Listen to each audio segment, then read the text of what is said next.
Bohužiaľ musím povedať, že Európska únia svojim doterajším postojom zmarila možnosť, aby mohla prispieť k spravodlivému mieru na Ukrajine. V tejto chvíli podľa môjho názoru potrebujeme presadiť, aby vôbec vládol na Ukrajine mier.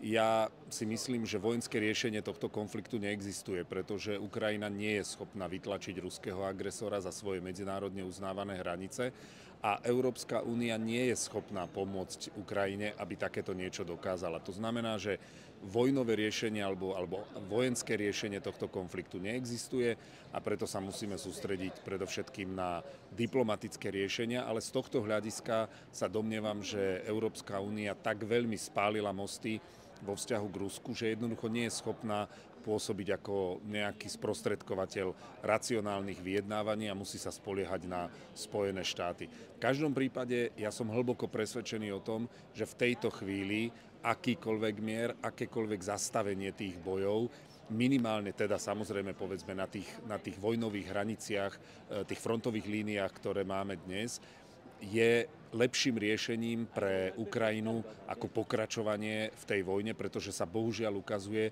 že každý deň vojny navyše nahráva Rusku, ktorému sa darí postupovať ďalej do vnútrozemia Ukrajiny. Takže v záujme Ukrajiny a Ukrajincov rozhodne nie je pokračovať v tomto vojnovom konflikte.